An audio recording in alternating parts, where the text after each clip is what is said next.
பொள்ளாச்சி அருகே மது குடித்த இருவர் வாந்தி வயிற்றுப்போக்கு ஏற்பட்டு மருத்துவமனையில் அனுமதிக்கப்பட்ட நிலையில் அந்த பகுதியில் கள்ளச்சாராயம் பயன்பாட்டில் இருக்கிறதா என அதிகாரிகள் ஆய்வு செய்துள்ளதாக தகவல் வெளியாகியுள்ளது. கோவை மாவட்டம் ஆனைமலை அடுத்த மலையடிவார கிராமமான மஞ்சநாயக்கனூரில் 1000க்கும் மேற்பட்ட குடும்பங்கள் இருக்கிறது.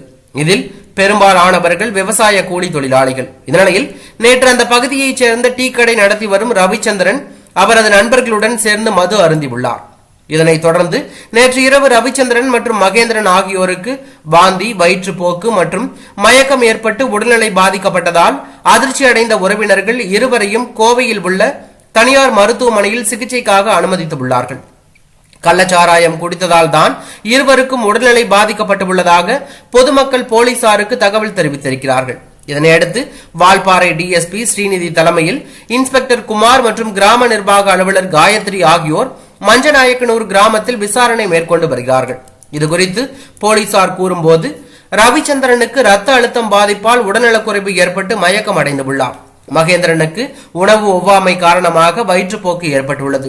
இருவரும் ஒன்றாக மது அருந்தவில்லை என முதற்கட்ட விசாரணையில் தெரிய வந்துள்ளது என்று கூறியுள்ளார்.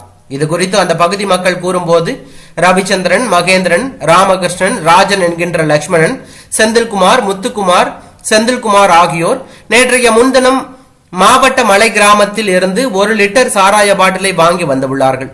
7 பேரும் சேர்ந்து கோபால்சாமி மலை அருகே உள்ள ஒரு தோப்பில் வைத்து குடித்துள்ளார்கள். அதில் ரவிச்சந்திரன் மற்றும் மகேந்திரனுக்கு உடல்நிலை பாதிப்பு ஏற்பட்டு மருத்துவமனையில் சிகிச்சை பெற்று வருகிறார்கள் என அவர்கள் கூறியுள்ளது தற்போது அரசியல் வட்டாரத்தில் பெரும் பரபரப்பை ஏற்படுத்தியுள்ளது. இது ஒரு புறம் இருக்க, கள்ளச்சாராய விற்பனையை முற்றிலுமாக ஒழிக்கும் வகையில் மதுவிலக்கு சட்டத்திற்கு மசோதாவை அமைச்சர் முத்துசாமி சட்டப்பேரவையில் தாக்கல் செய்தார். கள்ளச்சாராய குற்றங்களுக்கான தண்டனையை கடுமையாக்குவதற்கான சட்ட திருத்தம் சட்டப்பேரவையில் இன்று அறிமுகப்படுத்தப்படும் என்றும் முதலமைச்சர் மு.க.ஸ்டாலின் நேற்று கூறியிருந்தார். அதன்படி இன்று கள்ளச்சாராய விற்பனையை முற்றிலுமாக ஒழிக்கும் வகையில் மதுவிலக்கு சட்ட திருத்த மசோதா சட்டப்பேரவையில் அமைச்சர் முத்துசாமி தாக்கல் செய்தார். அதில் கள்ளச்சாராய விற்பனைக்கு தற்போது வழங்கப்படும் தண்டனை போதுமானதாக இல்லாததால் திருத்தம் என விளக்கம் அளிக்கப்பட்டுள்ளது.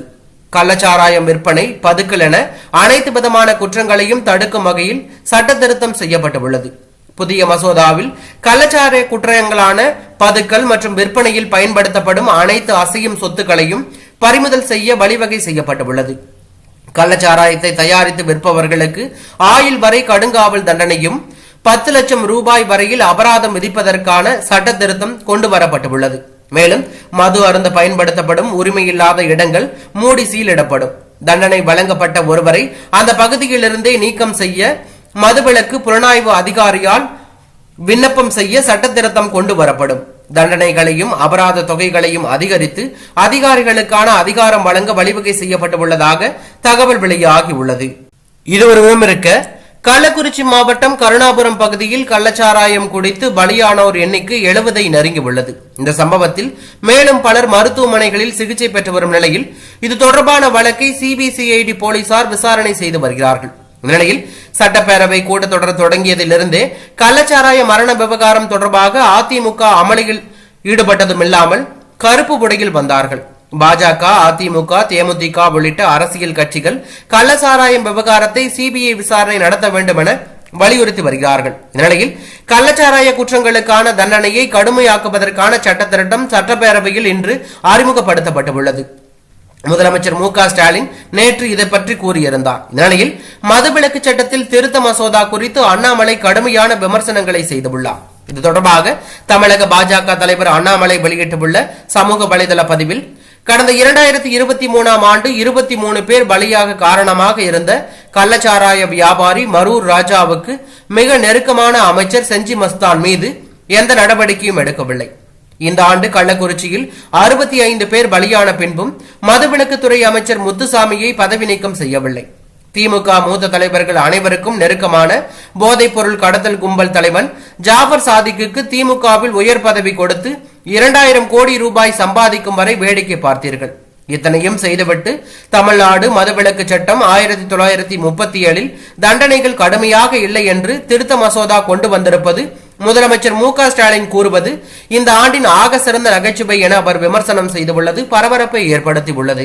இதுவரையும் இருக்க, சட்டசபையில் இன்று முதலமைச்சர் மு.க. ஸ்டாலின் காவல்துறை, தீயணைப்பு மற்றும் மீட்பு பணிகள் துறைக்கு 100 புதிய அறிவிப்புகளை வெளியிட்டுள்ளார். அதில் சில முக்கிய அறிவிப்புகள் வெளியாகியுள்ளது. தாம்பரம் காவல் ஆணையத்தில் மணிமங்கலம் காவல் நிலையத்தை பிரித்து படப்பை காவல் நிலையம் புதிதாக அமைக்கப்படும். மதுரை திருப்பரங்குன்றம் கோவிலுக்கு என காவல் நிலையம் உருவாக்கப்படும். திருவண்ணாமலை மாவட்டம் ஆதமங்கலம் புதூரில் புதிய காவல் நிலையம் உருவாக்கப்படும். சென்னை கொளத்தூர், கேளம்பாக்கம் மற்றும் செங்குன்றம் ஆகிய சரகங்களில் புதிய மகளிர் காவல் நிலையங்கள் அமைக்கப்படும். கிளாம்பாக்கம் கலைஞர் பேருந்து முனையம், சேலத்தில் புதிய போக்குவரத்து காவல் நிலையங்கள் உருவாக்கப்படும். ஆவடி, தாம்பரம் காவல் ஆணையகரங்களில் புதிய சமூக நீதி மற்றும் மனித உரிமை பிரிவு உருவாக்கப்படும். ஆவடி காவல் ஆணையகரத்தில் புதிதாக காவல் பிரிவு ஏற்படுத்தப்படும். பொன்னேரி காவல் சரகம் உருவாக்கப்படும். மெரினா கடற்கரை கண்காணிப்பு திட்டம் செயல்படுத்தப்படும். குற்றப்பிரிவு குற்றப்புலனாய்வு துறைக்கு நவீன உபகரணங்கள் வழங்கப்படும். அனைத்து காவல் நிலையங்களுக்கு கலவரத்தை அடக்க பயன்படும் உபகரணங்கள் வழங்கப்படும். புதிய காவல் நிலையங்கள் கோவை மாநகராட்சிகளில் அமைக்கப்படும். மேலும் மக்களை காக்கும் காவல்துறை, தீயணைப்பு துறையின் கோரிக்கைகள் நிறைவேற்றி தரப்படும். 201 புதிய காவல் குடியிருப்புகள் கட்டப்படும். மேலும் காவல்துறையில் பணியாற்றும் காவலர்கள் பணியின் போது உயிரிழப்போ, உடல் ஊனமோ, காயமோ ஏற்பட்டால் வழங்கப்படும் கருணை தொகையை உயர்த்தி சட்டப்பேரவையில் அறிவிப்பு வெளியிடப்பட்டுள்ளது. இது ஒரு விவரம் இருக்க, விருதுநகர் மாவட்டம் சாத்தூர் வட்டம் பந்துவார்பட்டி கிராமத்தில் இயங்கி வரும் தனியாருக்கு சொந்தமான பட்டாசு தயாரிக்கும் ஆலையில் இன்று காலை பயங்கர வெடி விபத்து ஏற்பட்டது. எதிர்பாராவிதமாக ஏற்பட்ட இந்த வெடி விபத்தில் அச்சங்குளம் கிராமத்தைச் சேர்ந்த ராஜ்குமார், நடுஞ்சூரங்குடியைச் சேர்ந்த மாரிசாமி, வெம்பக்கோட்டை பகுதியைச் சேர்ந்த செல்வகுமார் மற்றும் மோகன் ஆகியோர் உயிரிழந்துள்ளார்கள். இந்நிலையில் தற்போது இந்த வெடி விபத்தில் 4 பேர் உயிரிழந்த துயரமான செய்தியை கேட்டு மிகுந்த வருத்தமும் வேதனையும் அடைந்ததாக முதலமைச்சர் மு.க. ஸ்டாலின் தெரிவித்துள்ளார். மேலும் இந்த விபத்தில் உயிரிழந்தவர்களின் குடும்பத்தினருக்கு, அவர்களது உறவினர்களுக்கும் எனது ஆழ்ந்த இரங்கலையும் ஆறுதலையும் தெரிவித்துக் கொள்வதோடு அவர்களது குடும்பத்தினருக்கு தலா 3 லட்சம் ரூபாய் முதலமைச்சர் பொது நிவாரண நிதியிலிருந்து வழங்கிடவும் முதலமைச்சர் மு.க. ஸ்டாலின் உத்தரவிட்டுள்ளார். இதற்கிடையே பட்டாசு ஆலையில் பாதுகாப்பு நெறிமுறைகள் சரிவர உறுதி செய்யப்படாதது குறித்து நான் தொடர்ச்சியாக சுட்டிக்காட்டி வந்தும் காட்டாட்சி நடத்தும் இந்த விடியா திமுக அரசு எந்த நடவடிக்கையும் எடுக்காமல் இருந்ததன் விளைவே இதுபோன்ற தொடர் விபத்துகளும் உயிரிழப்புகளும் மெத்தன போக்கின் மொத்த உருவான இருக்கும். விடியா திமுக அரசுக்கு எனது கடும் கண்டனம் என்று அதிமுக பொதுச் செயலாளரும் சட்டமன்ற எதிர்க்கட்சி தலைவருமான எடப்பாடி பழனிசாமி தெரிவித்துள்ளது பரபரப்பை ஏற்படுத்தியுள்ளது.